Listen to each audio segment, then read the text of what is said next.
such amazing people. That's how much you can do.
It has been a journey full of surprises.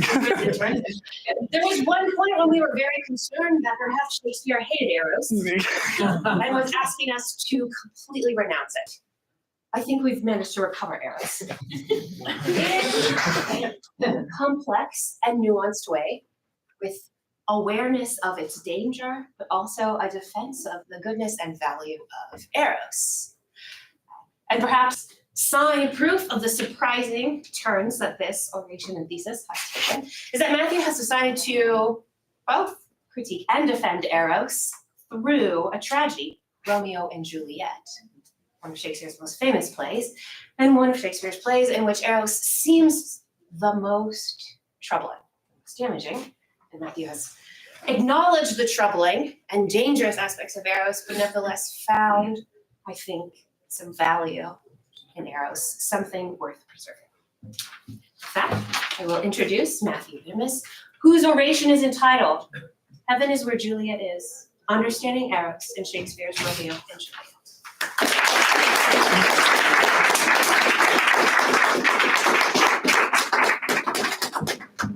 First, I'd like to thank my panelists. Thank you, Dr. Schubert, for guiding me through this journey and standing up with me, chasing the labyrinth of rabbit holes that we did. Thank you, Dr. Glenn, for the many wonderful conversations that we had and helping me through this process. And thank you, Dr. Holmes, for being my third panelist. Let's begin with a prayer. In the Father, and the Son, and the Holy Spirit. Amen. Come, Holy Spirit, fill the hearts of thy faithful, and will enkindle in them the fire of thy love. Send forth thy Spirit, and they shall be created, and thou shalt renew the face of the earth.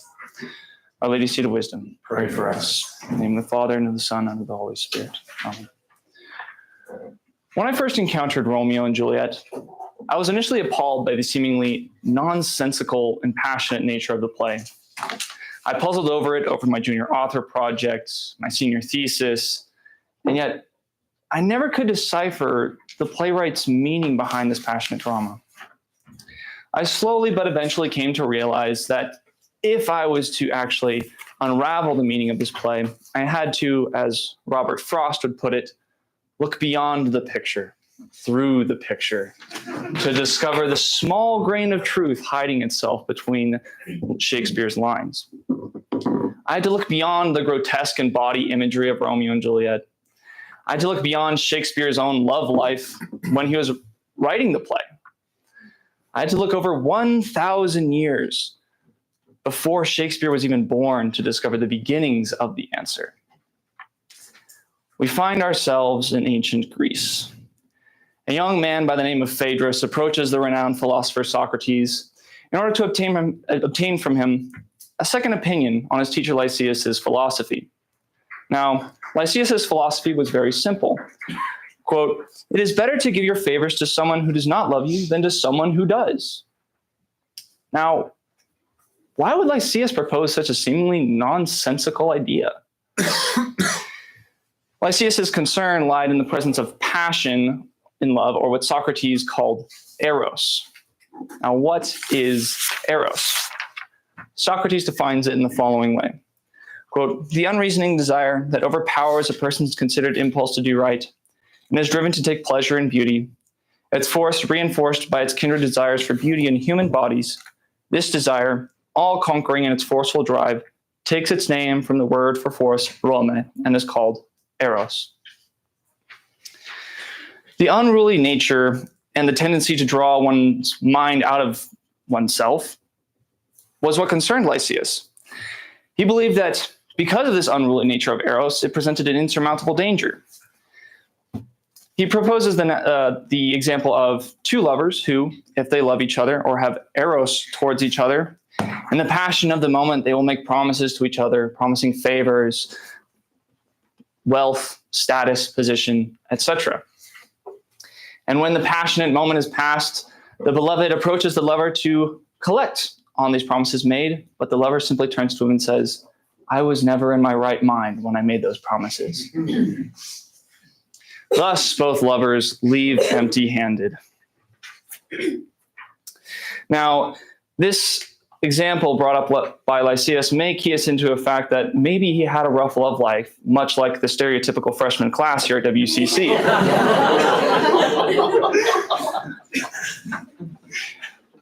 But the remedy that Lysias proposes, namely loving someone who does not love you, again seems nonsensical, but the reason he gives for it is in beauty. That is the primary goal of Eros, is to take pleasure in beauty.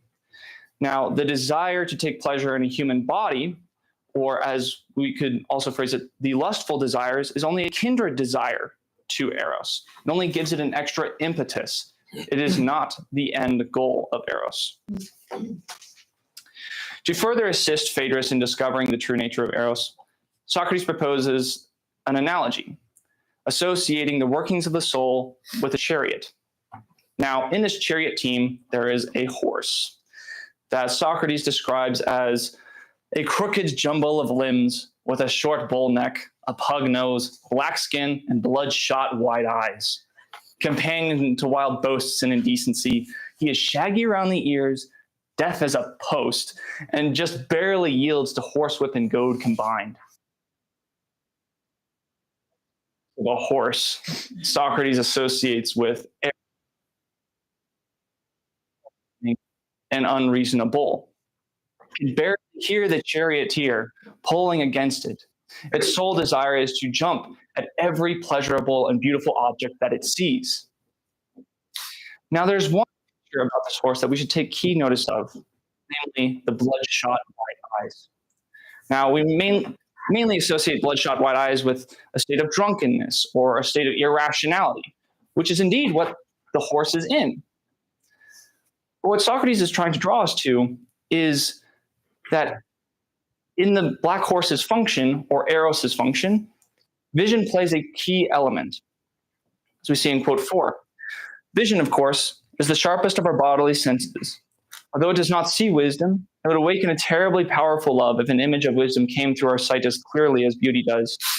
And the same goes for the other objects of inspired love. But now beauty alone has this privilege to be the most clearly visible and the most loved. Of course, a man who has initiated long ago or has become defiled is not to be moved abruptly from here to a vision of beauty itself when he sees what we call beauty here. So instead of gazing at the latter reverently, he surrenders to pleasure and sets out in the manner of a four-footed beast eager to make babies. A recent initiate, however, one who has seen much in heaven, when he sees a godlike face or bodily form that has captured beauty well, first he shudders, and a fear comes over him like those he felt at the earlier time. Then he gazes at him with the reverence due a god, and if he weren't afraid, people would think him completely mad. He'd even sacrifice to his boy as if he were the image of a god. Since beauty holds the foremost position in our sight's sense of pleasure, this is logically where Eros would initiate. For without actually seeing the beautiful object, the black horse or Eros will lack the impetus and the drive to obtain that beautiful object. So from this passage, we can deduce three kinds of phases, if you will, of Eros. Namely, first, the sight of the beautiful object, for without actually seeing the beautiful object, you will lack the desire to obtain it. Second is if you are a recent initiate, you have not been defiled, you will awe at the beautiful object, you will reverence it. And then lastly, if that awe and reverence is allowed to fester and cultivate itself, it ultimately becomes an idolatry. You then associate the beloved with the beautiful. Now, if the black horse is seemingly this out of control, if this is just its natural tendency towards this idolatry and this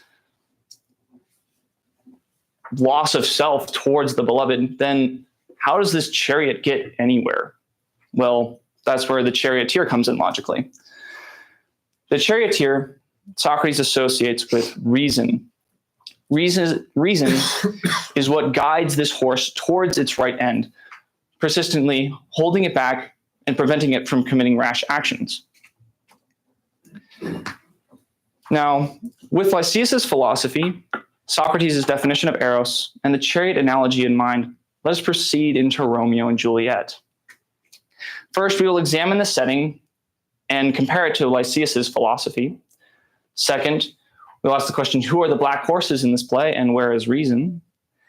And lastly, we will examine what Shakespeare is illustrating about the nature of Eros in respect to reason. And we will deduce what Shakespeare believes Eros truly is and why it is crucial for a complete love. Now, what I mean by a complete love is the love of the entire person in the romantic or marital setting, which allows the lover to distinguish the beloved from the rest of society. I'll say that again. The love of the entire person in the romantic or marital setting, which allows the lover to distinguish the beloved from the rest of society.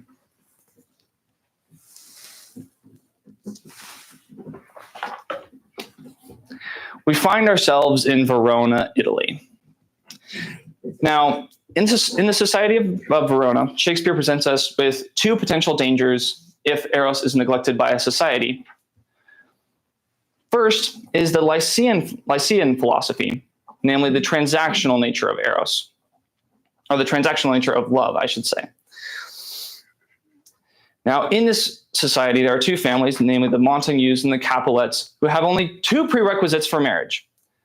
You cannot be from the other family, and you have to be beautiful. When we first encounter Juliet, she is being betrothed to the young Count Paris. Now, in this matchmaking process, she seemingly has no say. For when Count Paris approaches Lord Capulet, Lord Capulet simply declares, "But woo her, gentle Paris, get her heart.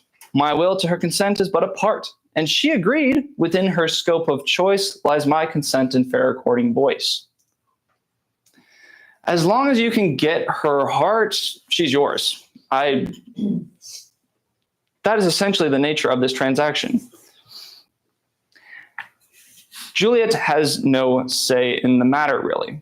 This was a common, now this might seem like she does have a say, but this was a common occurrence in Shakespeare's time where you simply looked for a potential partner and then simply isolated the two to the point where, well, you get the idea. When Juliet's mother approaches her and tells her of her impending marriage with Count Paris, she declares, "Read o'er the volume of young Paris's face, and find a light writ there with beauty's pen. Examine every married lineament, and see how one another lends content, and what obscured in this fair volume lies, find written in the margent of his eyes. This precious book of love, this unbound lover, to beautify him only lacks a cover." Juliet is nothing other than a simple ornament to finish the wonderful book of Count Paris. She is simply an exterior decor to finish Count Paris's image. Passion and pleasure have no role in this exchange. In other words, in the society, when you're searching for a partner, you go beauty shopping. But you have to go beauty shopping at the right store. And when you enter the shop, you don't ask, "Are you attracted?" but "Are you attractive?" Thus, relating this back to Socrates' definition of eros, namely taking pleasure in beauty, this is simply removing pleasure from the equation and simply putting in social benefit. You see beauty as a means of social benefit for furthering of your family's name and legacy. Shakespeare then takes Lysias's philosophy a step further to illustrate the second form of malformed love, if it may be even called love. Romeo's close friend and relative Mercutio, upon hearing Romeo's lament at love's ruthlessness, asserts, "If love be rough with you, be rough with love. Prick love for pricking, and you beat love down. A visor for a visor. What care I? What curious eye doth coat deformities?" In other words, don't bat an eye if you're smitten by love. If you're smitten by love, smite love in return. Who cares if the person is deformed or not? If they can bring you pleasure, take it and go. Again, relating this back to Socrates' definition of eros, pleasure and beauty, Mercutio simply takes out beauty and looks for pleasure. He simply looks for an object for obtaining pleasure, and when he has finished using it, he discards it. And this also echoes back to our passage on vision, when Socrates describes the old initiate who has become defiled and simply looks for nothing but pleasure and sets out in the manner of a four-footed beast. Now that we have established the setting of Verona, who are the black horses in this play? Shakespeare presents us with two black horses, and you can probably guess who they are. If you're thinking Romeo and Juliet, you're right. However, solely for the sake of time, we will solely be examining Romeo. Now, Romeo, like the esteemed knight Don Quixote, is completely lost to the world. His sole goal and primary concern in life is simply that he have a woman to dote upon. When we first encounter him, he is lamenting at the unattainability of his beautiful Rosalind.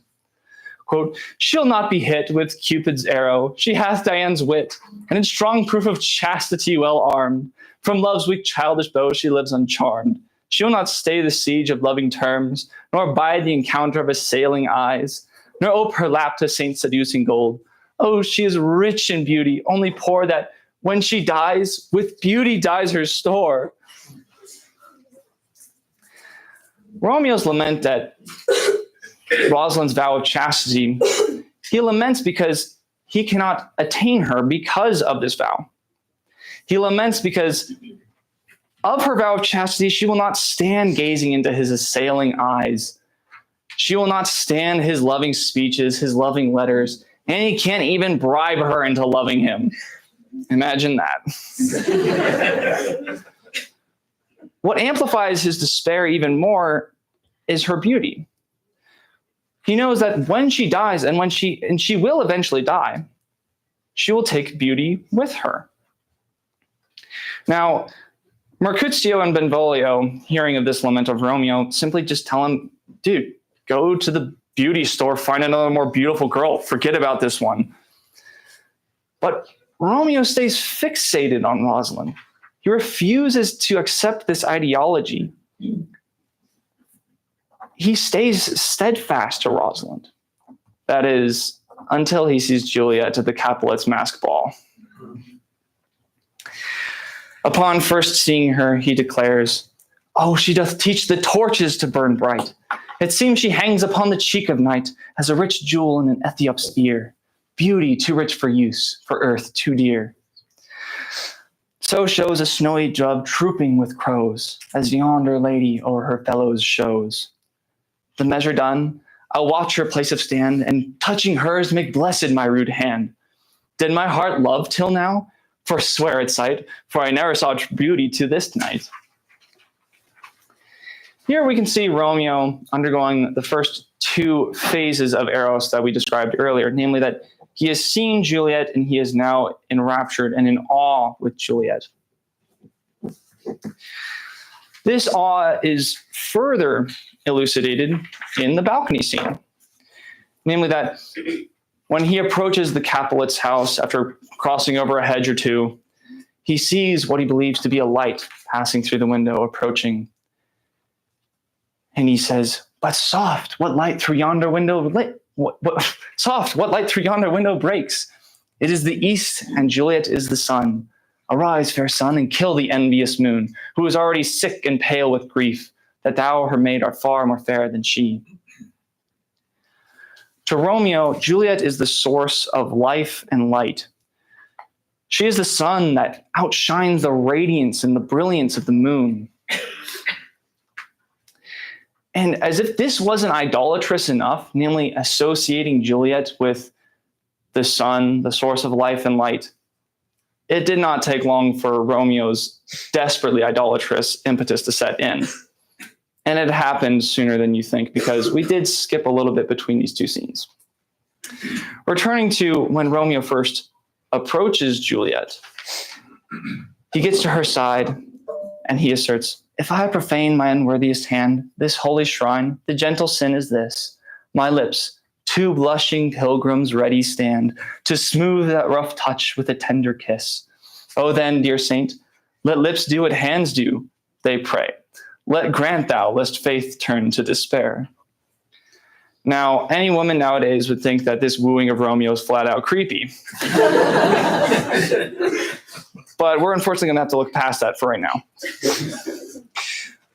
Romeo's diction describing Juliet as a holy shrine or a dear saint and the object of his prayer and devotion undeniably shows his idolatry of her. Now, he associates her with a kind of relic, something that can cleanse him of some blemishment, something that can sanctify him. But what is the nature of his blemishment? What ails him? We never exactly know the true nature of his ailment until the balcony scene. When he, upon going up to Juliet, he says, I take thee at thy word. Call me but love. I'll be new baptized. Henceforth, I never will be called Romeo.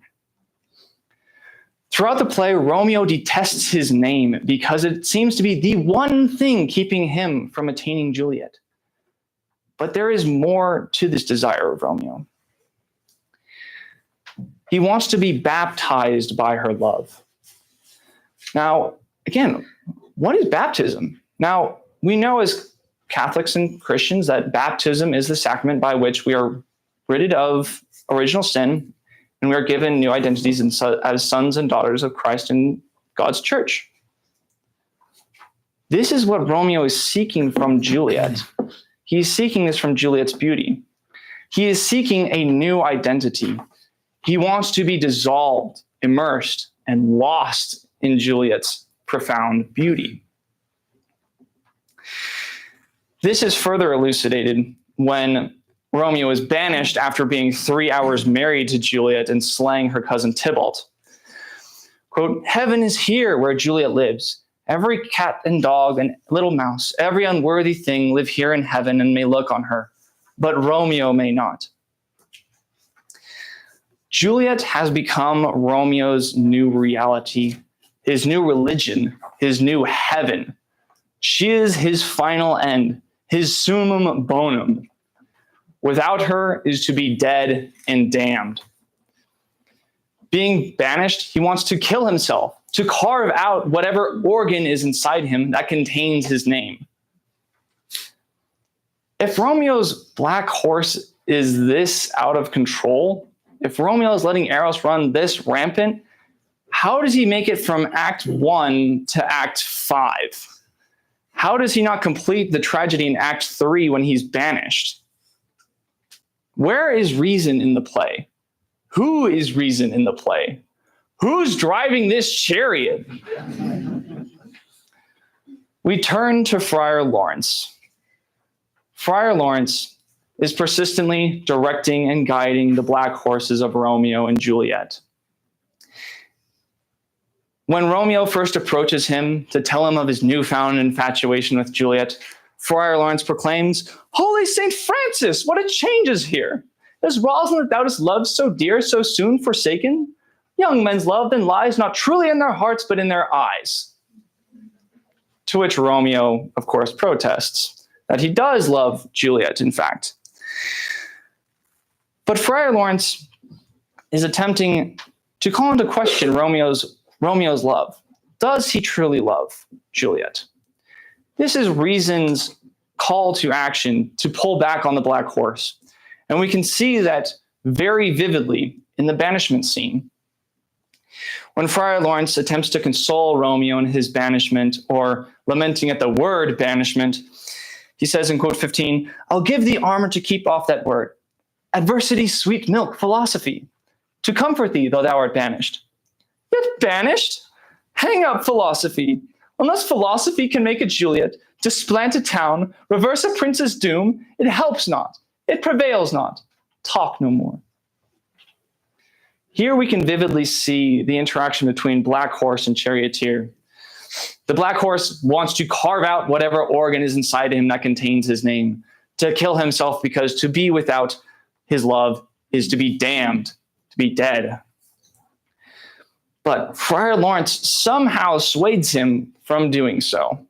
He reminds him that Juliet is indeed still living, that they can still be united.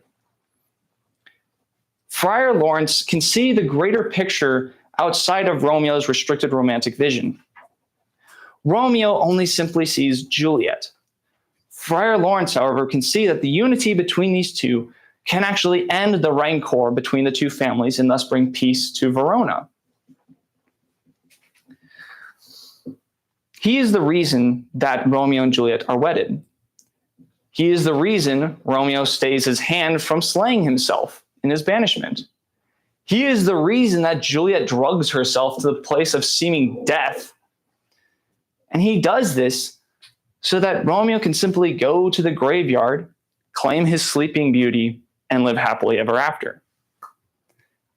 So where does this go wrong? A young friar that Friar Lawrence sends to tell Romeo of Juliet's drugged state gets sick and dies along the way. At the most pivotal moment, when the chariot is about to reach its final destination, the lead on one horse snaps, and the signal can no longer be heard by the charioteer, and the chariot rapidly spins out of control.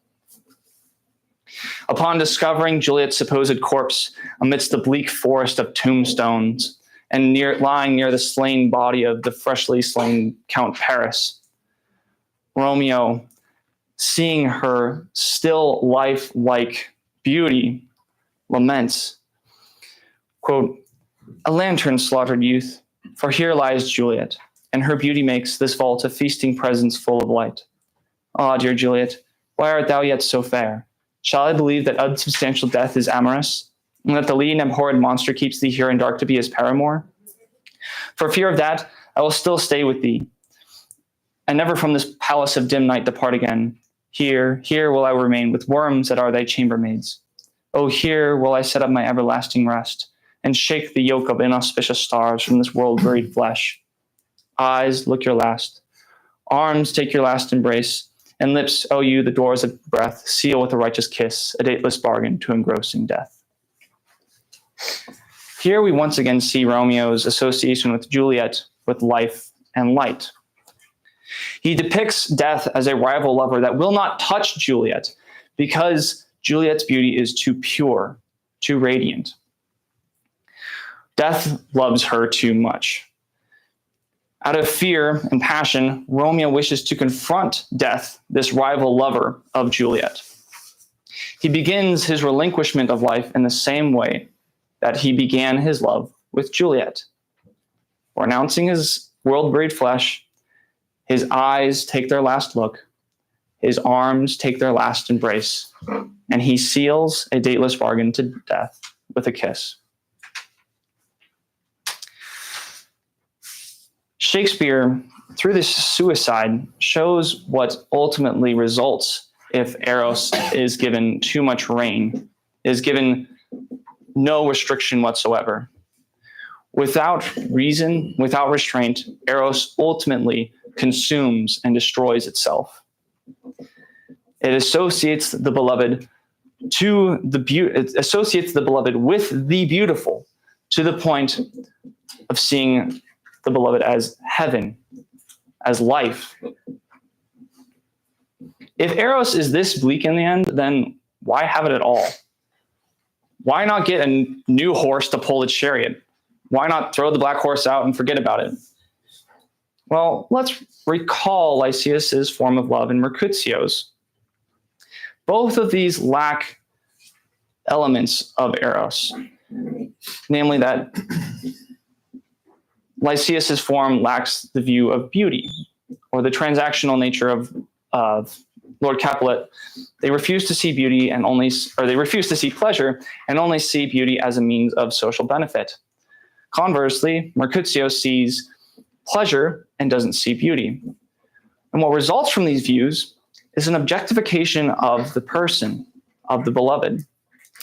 Juliet is seen as nothing other than a mere ornament, mere object of trade. Mercutio simply just sees an object, a pleasurable object.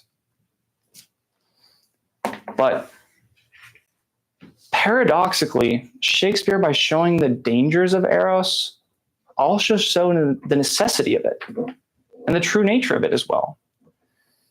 Eros, without reason, does begin to associate the beloved with the beautiful because the lover sees the small divine piece of beauty infused into this person. He sees that small piece of beauty and focuses on it until that small piece of beauty becomes the beautiful. So that person becomes, rather than an image of God, they become God. This may be so, but this is why it is necessary. It distinguishes and provides an incalculable value to the beloved.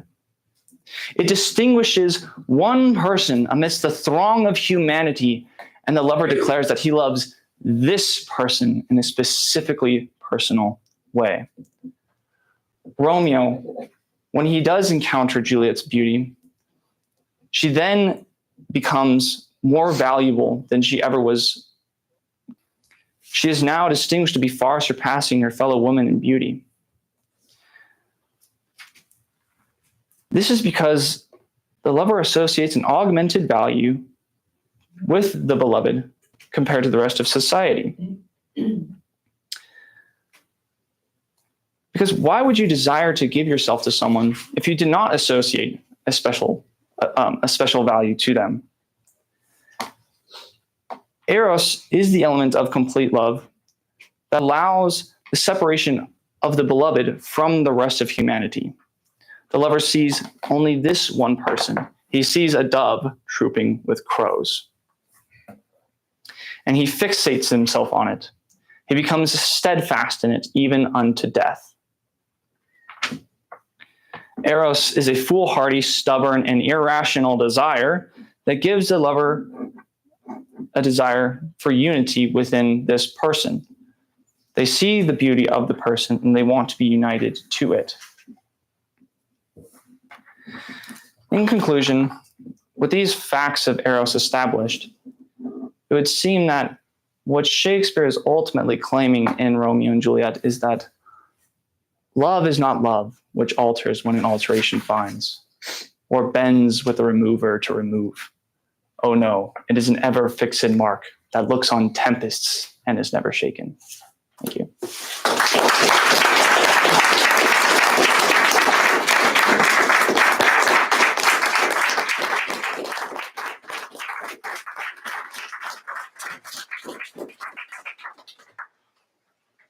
Thank you very much, Matthew. So we'll begin with questions from our panelists and then open up to questions from the audience. Great. Looking at the quotation sheet here, and I was struck in the Phaedrus by the very colorful line. He surrenders to pleasure and sets out in the manner of a four-footed beast eager to make babies. And Socrates is contrasting this with the desirable thing, which is to gaze in awe on your boy. Mm-hmm. So in the context of the Phaedrus, it doesn't seem like Eros has a lot to do with women. Like that's for the people who, the long ago initiates who they want to make babies. Like like the person who's really tuned in will gaze in awe on his boy. Mm-hmm. And when the world is a little different when you get to Shakespeare, mm-hmm. where there's a woman in, which personally is a relief for me.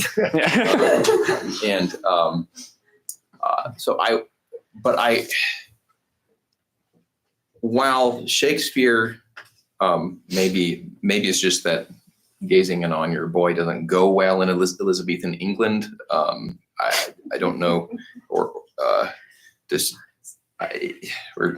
that? The sonnets.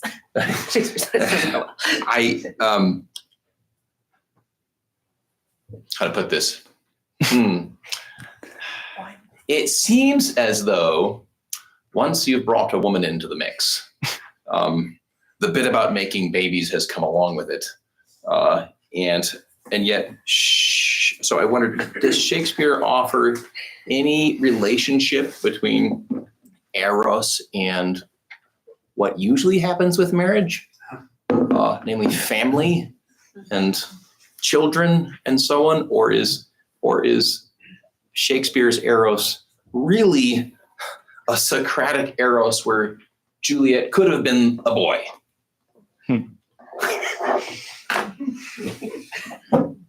So I'm trying to see your question a little bit more. Let's see. I guess what I'm asking is Eros, in the context of Shakespeare's treatment of it, does it have anything to do with the sexual distinctions that lead to procreation, or is procreation sort of out of the picture? It's not part of love. It's just some other world. Mm-hmm. Yeah.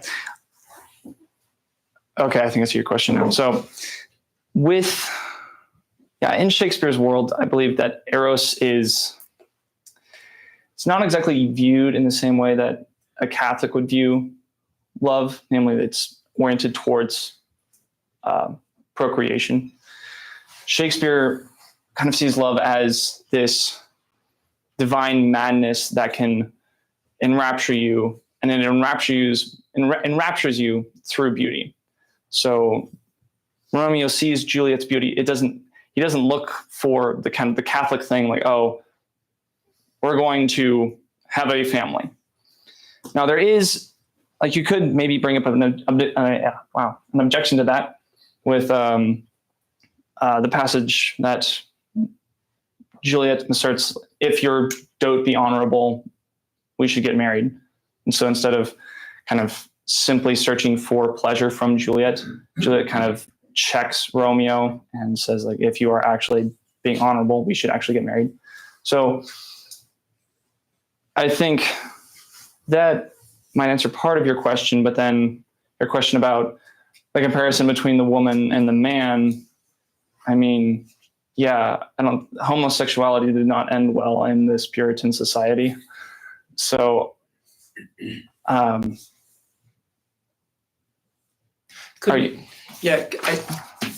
I was listening to you talking and thinking over the rest of the quote sheet, Mm-hmm. and your comments, I suddenly recalled Reason in the Friar. Mm-hmm. And doesn't the Friar, as you said, see Romeo and Juliet's love in terms of uniting clans? So there's some kind of social nature to their love, that their love is not actually just sort of a thing between them, Mm-hmm. or she's the thing to be reverenced and he's the reverencer. It's actually a thing that involves both of them and all their families. So you think that the Friar is bringing in something familial with love? Yes. I think, I believe that is correct. That could at least be the outcome, right? Yeah. If he can manage it properly. But can I ask, you mentioned Don Quixote, and Mm-hmm. probably that was a mistake. No, it wasn't a mistake. It makes me think that Romeo is sort of like Don Quixote in that Mm-hmm. he's full of expectations of love, just as Mm-hmm. Don Quixote is full of expectations of Mm-hmm. knightly adventure. He's got some kind of pattern in his mind about how it's supposed to feel like, how it's supposed to go when you're in love. Mm-hmm. And that makes me wonder, and he's full of poetry, right? Even when he first approaches Juliet, the two of them together and what they say to each other make a sonnet. The whole thing is a perfect sonnet. And that doesn't, to me, that it doesn't sound like the Black Horse. It sounds like something kind of elevated above. Black Horse sounds like lust. He just sounds like some kind of uncontrollable lust. But this is something. It feels like it's something else. I feel like it's already aspiring to something higher. And I'm not quarreling with your your description of idolatry. Mm-hmm. But I'm just wondering if if there's some distinction between Eros, as we're seeing it here, and just lust, because lust seems more animalistic and four-footed, so to speak, than what we're looking at here. Yeah. Romeo's Eros towards Juliet is a lot different from lust. I mean, if Romeo simply was lusting after Juliet, he wouldn't have killed himself in the end. Like if he was simply searching for a lustful desire, he would have just simply kind of slithered in through the window and just taken Juliet. So yeah, I do agree that there is something higher. Like he is actually seeing kind of a divine beauty in Juliet. And it's not simply just like, oh, I just simply want you for a pleasure. Okay. Does that answer your question? Yeah, it sounds like that's moving toward what you were talking about at the very end, where she's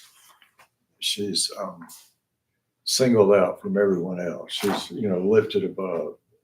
And I don't know. I just think you probably need a distinction between this kind of lust and the higher, pull of Eros that seems to be going on. Maybe to your point at the point in the oration where you asked, you just sort of paused to let us imagine who the black horses were going to be. I was all primed for Mercutio. I was too. And then like, okay, it's Romeo and Juliet. Okay, all right, we'll ride with this. But I had that moment. And there's the other horse in the Phaedrus, right? There are two horses, right? And the other one is more, Logos. Yeah. Or subject to logos, right? Subject to reason, whereas the black horse is. Anyway. Excuse me. I'm trying to figure out in this complete love how one could possibly sustain something of the vision of the recent initiate without having to become, maybe the jaded vision of the one who has been long initiated. How it says if Romeo and Juliet don't die, and they end up married for 40, 50, 60 years, what kind of poetry are they going to write? What kind of sonnets are they going to be writing together? Are they going to have that vision, or is it right? Eros is the initial vision of the spark of divine beauty in the beloved that then leads to this kind of lifelong commitment, right? Or is it something that is sustained? So are you asking, like, does Eros just kind of fizzle out in the end? Like 40, 50 years down the road when Romeo and Juliet are now ugly and wrinkled and sorry, no offense. Just make babies. Plato seems to be suggesting that the recent initiate is the one who has this reverence and this worship. And then the long ago initiate is not.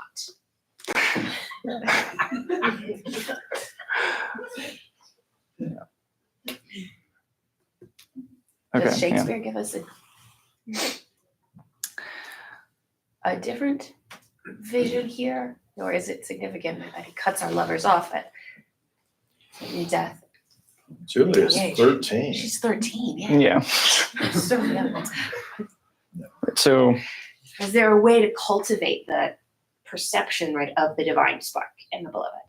There's another way of asking that over the long term. And is that worth doing? And is that something that reason and Eros can cooperate together to do? Yeah. I feel like this can tap in a little bit to, this more taps into my thesis than this oration. So namely, like, this could maybe tie into Benedict XVI's encyclical Deus Caritas Est, when he's talking about Eros and agape. He does address Eros as this desire to simply possess beauty for the sake of, for beauty's sake. So kind of along the lines of Socrates' definition, like you are searching for Eros, like you are searching for beauty in the beloved, but yeah, ultimately that does kind of go out. And so you need this extra piece of love. So this Eros is not like the only key of just loving the person. There are multiple elements, like C.S. Lewis talks about it in the Four Loves. So there's what Benedict XVI kind of brings in is agape. So the kind of selfless giving of oneself to the beloved, not for the sake of kind of obtaining their beauty, but solely for the sake of the person as like an image of God. Is that I think you were suggesting that the reason that I would be inclined to do that, or anyone would be inclined to do that, is because I have a vision of the incalculable value of the beloved, which is the vision of Eros. Yeah. So, yeah, I feel like if you do see that incalculable value of the beloved, then you would probably want to hold on to that value.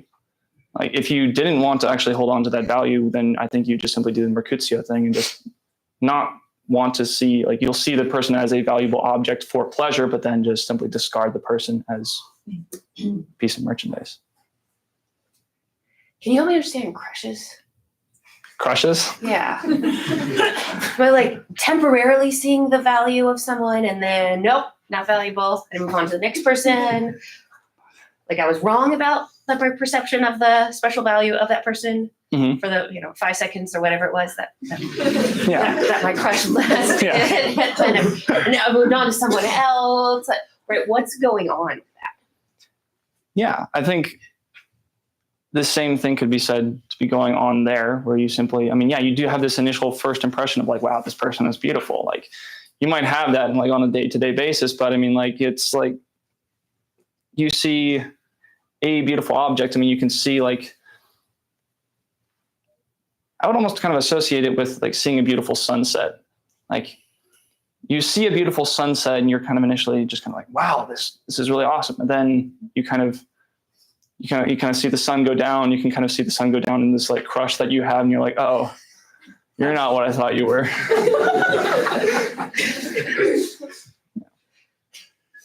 Your Dark Knight.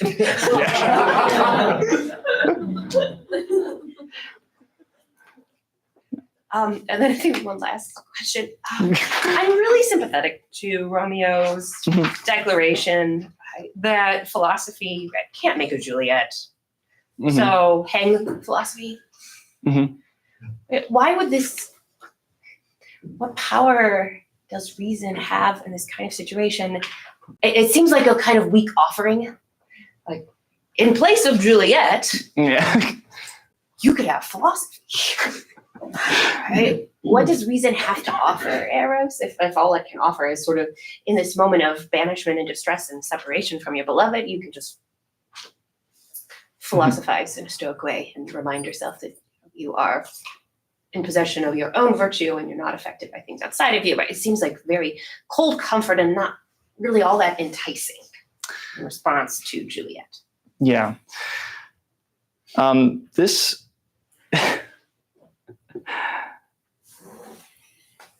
let's see. There is an element of the fact that Romeo is kind of a newlywed. He is kind of enthralled in the moment after being married to Juliet after 3 hours. Like he has finally kind of been united to his beloved, and then all of a sudden he's just ripped from it, and then you have this fire saying, hey, here's philosophy. Yeah, I would sympathize with that. Like, I'd probably be beside myself if I was banished from a country after being 3 hours married. Like, I think that is just the nature of it. Like, can you put a rationality to that? I think I would kind of resort to Haywood's thesis, Ben Haywood's thesis about saying like there's kind of irrationality. Like, while reason does play a role in kind of tempering Eros, there is an irrationality to this. Like, why do you hold on to someone so closely and so hard that even in banishment you don't want any consolation? You never know. You can never exactly put a finger on it. Right. Let's open up to the audience. Okay. Oh boy. John. I would like to push back a little bit against your depiction of Mercutio, Okay. because it feels a little bit flattening, even to the argument you're making to just have him be this kind of objectifying nature of love. I see him as a sort of, he is, for you, right, Friar Lawrence is the reasoning portion. But isn't it Mercutio who is the restraint for Romeo for a little while? He is crass and he is misogynistic, but it's kind of in this delight for mercurial verbal dexterity, right? He says save your reverence before he says love, and everything he says is kind of twofold, right? It's like save your own. So I'm about to say a big word, and it's love, but also it's not the only thing you have here. It's not your God, right? Dribbling love is like a great natural that runs lolling up and down the Hydas bobble in a hole, right? It turns you into both a river and a fool. Mm-hmm. He breaks love down into kind of subjective sexual thing, and then he also mocks that, right? Mm-hmm. It's almost as though it's like love is either everything or nothing, but for Mercutio, each thing is capable of having holes poked in it, and it seems that he weaves, he speaks things almost for the sake of saying them. He kind of weaves interesting patterns in words as a kind of power for a fictional character because it destabilizes the fictionality, right? And it is when he dies that the sort of generic shift happens in the play. And Friar Lawrence kind of embodies the same thing where he's like, he is the reason, but also he's like, yeah, maybe you guys should give into this thing like a super dramatic we die thing, right? Mm-hmm. And also these violent delights have violent ends is a weirdly sexual thing to say at a funeral, at a wedding. Mm-hmm. So is it not that it's sort of a representation of you can have this, but here's the thing you need to do? Or is it in the weaving of this thing, it is the holding back, right? That pushes Romeo forward. Romeo could just be a lustful person, but Mercutio breaks that away from him by just having it be the only thing, right? Every time he talks to him. So Romeo has these massive sonnets about love, and then Mercutio says, okay, but also, what did you do last night? And it kind of makes it something more for Romeo, right? Because he can't have it be this only thing. So is Mercutio just an example of what not to do? Or is he kind of the surrogate for us in the thing that allows Eros to be more than just the lustful movement? I do think you're right about he is kind of a piece that allows us to see a little bit more kind of the value of Eros. I mean, one of the passages that immediately kind of comes to mind is his bringing up Queen Mab, the fairy queen. It's just like he's showing that he's trying to say, like, well, these desires that you have are just fleeting as a dream. Like they come and go. Why are you bothering? Like, why do you let this bother you? But Romeo seems to kind of see it other than a dream. He sees it as kind of somewhat of a concrete, like he refuses to see Mercutio's idea of love just simply being a whimsical, like you love one person one day and then you go to somebody else the next night. Like Mercutio does kind of put those ideas in his head. I feel like in that way, he is kind of an example of like, yeah, he's an example of what not to do. If love is just simply this kind of feeble thing that comes and goes and you just simply go to sleep with one person one night, sleep with next person another, simply just pleasure to pleasure. Like, why do it? Like, I feel like he is kind of a testing agent of Romeo, simply saying like, okay, do you actually, kind of similar to Friar Lawrence, like, do you actually love this person? Like, do you actually value Juliet? Like, he doesn't exactly name Juliet, but he's like, do you actually truly love? Like he is kind of asking the question, what is love? Now don't break into song, but yeah. Does that answer your question? Okay. Joe. I'm curious if you're familiar with, or if you're in your thesis, you deal with Shakespeare's poem, When I Do Count the Clock That Tells the Time. Are you familiar with this one? I don't think so, no. The final two, this is somewhat piggybacking off of Dr. Holmes' question, but the final two lines are, and nothing against time's side can make defense, save rude to brave he when he takes the ends. I'm wondering if this isn't right Shakespeare, right? If you take his plays together with the sonnets that he writes, in the exhortation, actually, right, that there is right a major focus on beginning children, right, through this erotic poetry. You know what I'm saying? Can you hash out your question a little bit more? It seems that Shakespeare very much is concerned, if you take everything as a whole, right, with exhorting people, right, to not just focus on the here and now, right, where, yes, beauty is fleeting, right, in terms of we get old and wrinkled, as you said earlier, right, but our way of cheating death is not, in fact, right, at the individual level, right, but right through the continuation of the family line. I mean, you've touched on, right, the uniting of clans, right, or multiple points. It seems like, in fact, right, part of the tragic flaws is not that they get to, is that they don't get to have children. You know what I'm saying now? Somewhat, I think. So are you, let's see. Maybe I can restate the question. Do you feel like the sonnets, such as, at least with the final two lines that I quoted, offer more info on how to see Romeo and Juliet in light of Dr. Holmes' initial question? Is that helpful? Okay, so same, like relating back to Dr. Holmes's question, so namely like the procreation of children, and kind of, I feel like there's kind of a twofold question here. It's kind of relating to Dr. Holmes's question, and then a little bit into Dr. Schubert's question, like how does, because it does sound like there's like a little bit of like, how do you kind of hold on to the beauty of the person, even when, I mean, I don't think I know the entire context of this poem that you're citing, so I don't know if. Yeah, it might be a little unfair if I'm quoting.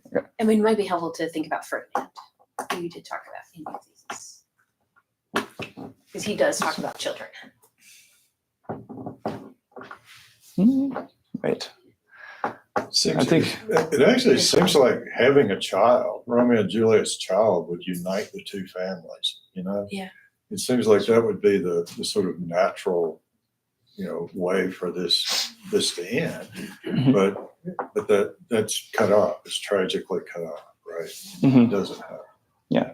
Well, I would almost like to kind of push back on that, because it seems like, while Romeo and Juliet do not actually have a direct child, in the play, the child that I believe that they have is just a new Verona.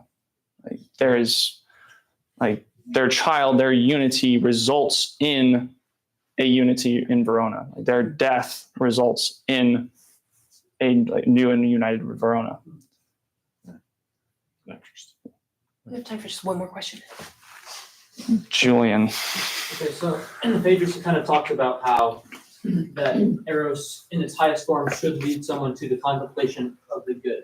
And so I was just wondering, kind of, like, in Shakespeare's eyes, and like in life in general, how can Eros lead someone to God, and like, as you said, separate that person from everybody else, but by doing that, also lead both people to kind of a vision of God. And so I wonder if you could just kind of speak to that.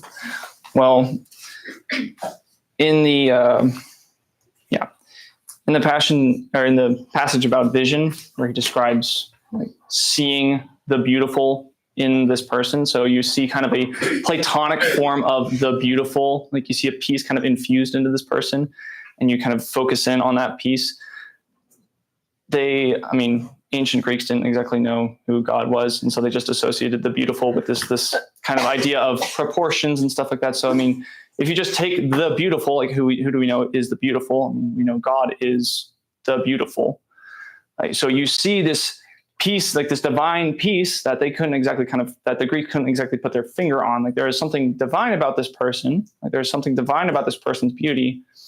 Like you see that, and if you kind of let your kind of awe at this person run rampant, then you ultimately kind of associate the beloved, like this small piece of beauty, with the beautiful. You kind of replace this person with God until they become like your entire world that you have kind of Romeo in. So with reason in place, you'd actually kind of start to recognize like, oh, this person is not God. They're not actually the source of all life and light. They're not the summum bonum of my existence. There is actually something higher than what is actually going on here. Does that make sense? Yeah, and I was wondering, like, how can then human love be brought to increase someone's divine love with that? Because like, love of one person should increase your love and sight of God. So how can that kind of happen with Eros? And so love of one person should result in a greater love of God. Is that what you're? Yes. I'm wondering if that's the case and how that would be.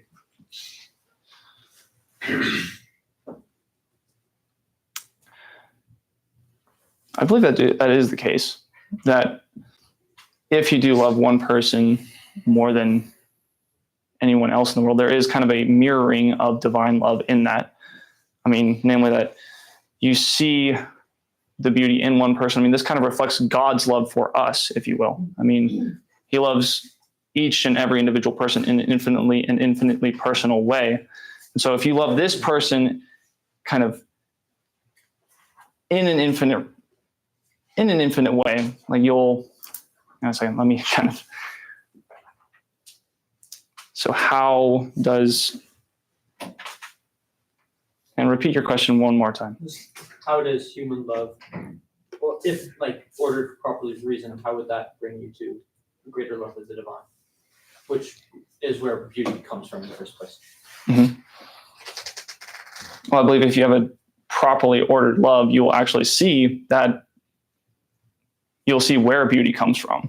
Like you'll actually recognize where beauty comes from, and that will ultimately lead you to a greater love of the divine. Okay, that will have. Thank you.